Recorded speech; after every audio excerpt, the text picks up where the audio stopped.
Social media ఒకరికి సాయం చేయడానికి వాడాల్సిన ఆయుధం, కానీ కొందరి చేతిలో అది పిచ్చోడి చేతిలో రాయి అవుతోంది. ఇలాంటి ఘటనే మేడారం జాతరలో జరిగింది. నంద్యాల జిల్లా వెలుగోడుకు చెందిన షేక్ షావలి జావిద్ కేవలం 10 రూపాయల కోవబన్ అమ్ముకుంటూ జీవనం సాగిస్తున్నారు. అయితే మేడారం జాతరలో కొందరు సోషల్ మీడియాను అడ్డుపెట్టుకుని వ్యూస్ కోసం బరి తెగించారు. ఆ బన్నులు తింటే పిల్లలు పుట్టరు అని, అవి ఎక్స్పైర్ అయ్యాయంటూ ఎటువంటి ఆధారాలు లేకుండా అసత్య ప్రచారానికి ఒడిగట్టారు. కెమెరా ఉంది కదా అని నోటికొచ్చినట్లు వాగుతూ చిరు వ్యాపారులు పొట్టగొట్టారు. అసలు మేడారం జాతరలో ఏం జరిగిందన్న దానిపై మరింత సమాచారం మా కరెస్పాండెంట్ మురళీకృష్ణ అందిస్తారు. పొట్టకుటి కోసం కోవబన్ తయారు చేస్తూ తెలంగాణలో ఇటీవల జరిగిన సమ్మక్క సారలక్క జాతరలో ఆ కోవబన్ విక్రయించేందుకు వెళ్ళినటువంటి ఈ వ్యాపారస్తుల మీద కొంతమంది చేసినటువంటి ఈ దాడి ఏదైతే ఉందో వాళ్ళంతా కూడా తీవ్రంగా బాధపడుతున్నారు. దీనికి సంబంధించి సోషల్ మీడియాలో కూడా కొన్ని వీడియోలు వైరల్ అవుతున్నాయి. అయితే ప్రస్తుతం ఏదైతే ఆ సమ్మక్క సారలక్క జాతరలో ఈ కోవబన్ విక్రయించేందుకు వెళ్ళినటువంటి ఈ ఈ చిన్న వ్యాపారస్తులు మనతో పాటు ఉన్నారు. వారిని అడిగి మరిన్ని విషయాలు తెలుసుకుందాం. అసలు అక్కడ ఏం జరిగింది, ఆ రోజు ఎందుకు ఆ రకంగా చేయాల్సి వచ్చింది, ఆ రకంగా జరిగినటువంటి దానికి కారణం ఏంటని తెలుసుకునే ప్రయత్నం చేద్దాం. అన్న చెప్పండి, అసలు మీరు ఎందుకు అక్కడికి వెళ్ళారు, ఆ వ్యాపారం చేయడానికి ఆ ప్లేస్కి ఎందుకు వెళ్ళారు, ఎందుకు మీ దాడి ఎప్పుడు జరిగింది? మాకు 28కి జరిగింది సార్ దాడి. 24కి పోయినాం మేము. 2-3 రోజులు అమ్మినాము. 2-3 రోజులు వచ్చి ఎక్స్పెక్ట్ డేట్ అది ఇది మాట్లాడినాం. ఎందుకు వచ్చినాడు అంటే వ్యాపారానికి వచ్చినాం సార్. అన్ని చోట్ల అమ్ముతాము, జాతరలని కాదు, మా మసీదులో కానీ కాదు. ఇక్కడ మంది క్రౌడ్ ఎక్కువ ఉంటే అట్లా అక్కడ పోతాం. పిల్లలు వాళ్ళు అందరూ ఉంటారు, అందరు తింటారు. ఆ ఉద్దేశంతో పోయినాం సార్. మేము పెద్ద జాతర, మనుషులు ఎక్కువ వస్తారు, మాకు వ్యాపారం బాగా జరుగుతుందని పోయినాం సార్. ఆయన ఇట్లా వచ్చి ఇట్లా చేస్తాననేది మాకు తెలియదు సార్. సో అంటే మీరు ఈ వ్యాపారం అనేది ఎప్పటి నుంచి చేస్తున్నారు, అక్కడికి వెళ్ళారు, ఎంతమంది వెళ్ళారు మొత్తం మీరు మీ ఊరు నుంచి? మా ఊరు నుంచి ఒక 10 మంది వరకు పోయినాం. అమ్ముడు ఉంది. ఆయన మధ్యలో వచ్చి ఇట్లా ఎక్స్పెక్ట్ డేట్ అది ఇది అడిగి మన కొద్దిగా ఇబ్బంది చేసినాం సార్. అంతే సార్. అంటే మీరు 10 మంది కలిసి ఎంత పెట్టుబడి పెట్టుకొని ఈ కవ్వ తయారు చేసుకొని బండ్లు తీసుకుని వెళ్ళారు, ఎప్పుడు వెళ్ళారు, అంటే ఎన్ని రోజులు వ్యాపారం చేసినారు అక్కడ? వాళ్ళ దగ్గర అది ఎన్ని లీటర్లు తీసుకున్నామో మొత్తం ఆయన దగ్గర ఉంటుంది సార్. మేము అమ్మినాక ఆయన పోయినాక మొత్తం లెక్క చేసి ఇస్తాం సార్. వాళ్ళకి కానీ బన్నులోళ్ళకి కానీ అంటే ఇస్తాం సార్. ఇక ఈ దెబ్బ పడడంతో ఆయన కూడా పోలేదు సార్. ఆయన కూడా అర్థం చేసుకుని ఏమనలే, ఉన్నప్పుడు ఇద్దులే అనే మాట చెప్పినాడు సార్ ఆయన.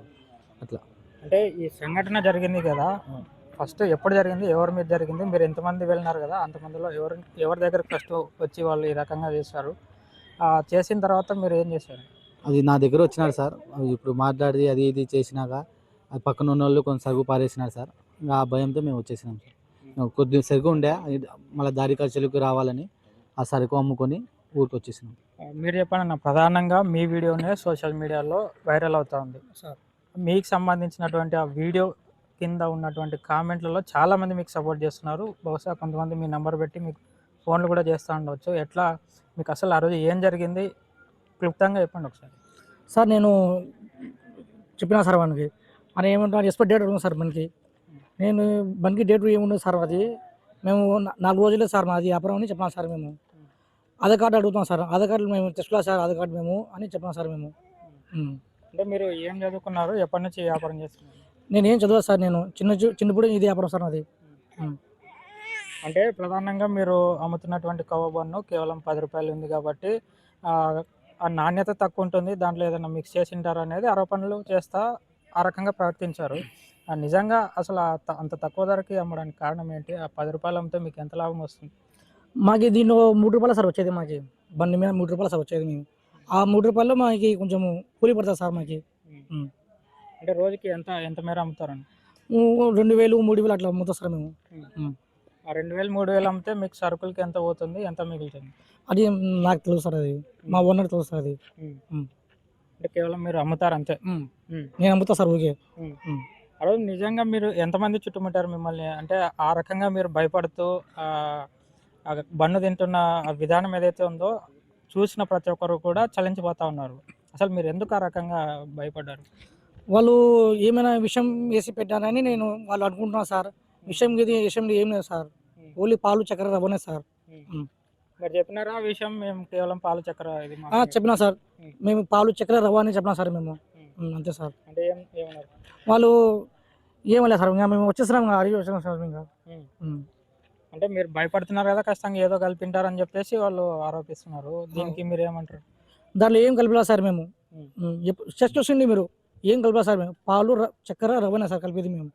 ఇంకోటి ఏంటంటే ఆ కవ్వబంది తింటే పిల్లలు పుట్టరు అనేది ఒకటి వినిపిస్తూ ఉన్నారు. మరి దీన్ని ఎట్లా మీరు లేదు సార్ మేము ఏం మతీభద్రం కాదు ఏం కాదు సార్ మేము అదే సార్. అంటే మీరు అంటే ఈ వ్యాపారం చేస్తూ మాత్రమే జీవనం సాగిస్తున్నారు, లేదంటే ఇంకా వేరే వ్యాపారాలు ఏమైనా చేస్తారా? మీకు ఎంతమంది పిల్లలు? నాకు ఇద్దరు సార్. నేను ఇదే సార్ వ్యాపారం. మా తాతలు ముత్తాతలు మా నాయన మొత్తం ఈ వ్యాపారం సార్. మాకు ఏ వ్యాపారం రాదు సార్, ఇదే సార్ మాకి. అంటే ఈ సంఘటన జరిగిన తర్వాత మళ్ళీ వ్యాపారం మొదలు పెట్టినారా, మళ్ళీ స్టార్ట్ చేస్తూ ఉన్నారా? ఎప్పుడు స్టార్ట్ చేస్తారు? లేదా స్టార్ట్ చేయలేదు సార్ మేము. ఇంకా ఎవరు ఏం అడిగినా కూడా సెల్లులో చూపిస్తాం సార్. అందుకే మేము వ్యాపారం చేస్తలేదు సార్. అంటే మీరు ఎక్కడ వ్యాపారం చేయడానికి పోయినా సెల్లో మీ గురించి వచ్చింది మీ కొనమని అంటున్నారా ఎవరైనా? అవు సార్. ఆడిపోయినా కూడా సెల్లులో చూపిస్తారు అందరు. అదే సార్. మరి మీకు ఎట్లా అనిపిస్తుంది? ఇంతవరకు మీ దగ్గర కొన్న వాళ్ళు కూడా మిమ్మల్ని ఈ రకంగా ప్రశ్నిస్తూ ఉంటే మీకు ఏమనిపిస్తుంది? చాలా బాధ ఉంది సార్ మాకి. ప్రతి ఒక్కరూ హెల్ప్ చేయాలని కోరుకుంటున్నాను సార్ నేను. మీరు హెల్ప్ చేయాలని కోరుకుంటున్నారు. ఆ రకంగానే చాలామంది కూడా సోషల్ మీడియాలో వాళ్ళకి సంబంధం లేకపోయినా కూడా మీకోసం సపోర్ట్ చేస్తూ ఉన్నారు. ఆ రకంగానే మేము కూడా ఇంత దూరం వచ్చాము. అయితే ఎవరైనా ముందుకొచ్చి మీకు ఇంత నష్టం జరిగింది కదా, ఏమైనా ఆర్థిక సాయం చేస్తాము, లేదంటే ఇబ్బందులు పెట్టడం కానీ మిమ్మల్ని బెదిరించడం కానీ ఆ రకంగా ఎవరైనా చేశారా?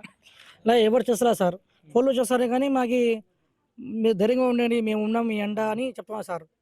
అదే సార్. మరి మీకు ఎట్లా అనిపిస్తుంది? మీరు ధైర్యంతో మళ్ళీ వ్యాపారం చేయడం స్టార్ట్ చేస్తారా, లేకపోతే ఇంకా ఏమైనా భయం ఉందా మళ్ళీ ఎవరైనా వచ్చి మా మీద దాడి చేస్తారని? వ్యాపారం చేయాలని కోరుకుంటున్నాం సార్ మేము. ఓకే, ఇది చూస్తున్నారు కదా, ఏదైతే వెలుగొడకు చెందినటువంటి వ్యాపారస్తులు కొంతమంది ఒక బృందంగా ఏర్పడి తమ కష్టంతో ఈ పాలకోవా తర్వాత బన్నులు తయారు చేసుకొని మేడారం జాతరలో విక్రయాలు చేసేందుకు వెళ్ళినప్పుడు ఈ రకంగా జరిగింది. దీంతో చాలా మాకు నష్టం కలిగిందని చెప్తూ ఉన్నారు. అయితే మేము కావా బన్ తయారు చేయడానికి కేవలం పాలు, చక్కెర, రవ్వ మాత్రమే ఉపయోగిస్తాము, మిగతా ఎలాంటి ఇంగ్రీడియంట్స్ కూడా ఉపయోగించమని చెప్తా ఉన్నారు. కాకపోతే ఈ సోషల్ మీడియాలో కావచ్చు, మాధ్యమాల్లో కావచ్చు, ప్రధానంగా ఏది వినిపిస్తూ ఉందంటే ఇది క్వాలిటీ లెస్, అసలు దీంట్లో నాణ్యత ఉండదు, కేవలం 10 రూపాయలకే బండి అమ్ముతున్నారంటే ఇందులో ఏదో మతలబు ఉంది, ఇది తింటే పిల్లలు పుట్టరనే కొన్ని వదంతులు కూడా స్ప్రెడ్ చేస్తూ ఉన్నారు. అదే రకంగానే వదంతులు ఏదైతే స్ప్రెడ్ చేస్తున్నారో అదే రకంగానే చాలామంది ఏదైతే వదంతులు స్ప్రెడ్ చేస్తున్నారో దానికి రెండింతలు మంది ఈ సోషల్ మాధ్యమాల్లో కావచ్చు, మిగతా అతనికి డైరెక్ట్ కాంటాక్ట్ అయ్యి ఫోన్ ద్వారా కూడా కావచ్చు, చాలామంది కూడా మీరు ధైర్యంగా ఉండండి, మీకు జరిగినటువంటి సంఘటన అమానుషం అని చెప్పి కూడా అతనికి సపోర్ట్ చేస్తున్నటువంటి పరిస్థితి ఉంది. అయితే మనం ఇక్కడ వచ్చి ప్రత్యక్షంగా ఇక్కడ ఉన్నటువంటి వాళ్ళని విచారించగా ఆ ప్రాంతంలో వాళ్ళు చిన్నప్పటి నుంచి కూడా వాళ్ళు చదువుకోలేదు, కానీ చిన్నప్పటి నుంచి కూడా వాళ్ళు పాలకోవా తయారు చేసి ఈ బన్ను ఏదైతే పాలకోవా బన్నుని ఊరూరా తిరిగి వ్యాపారం చేసుకొని వాళ్ళ కుటుంబాన్ని పోషిస్తూ ఉన్నారని చెప్తా ఉన్నారు. ఇది ఇక్కడ తాజా పరిస్థితి. Please subscribe to YK TV Network. Please subscribe to YK TV. Please watch YK News. Don't forget to subscribe YK News channel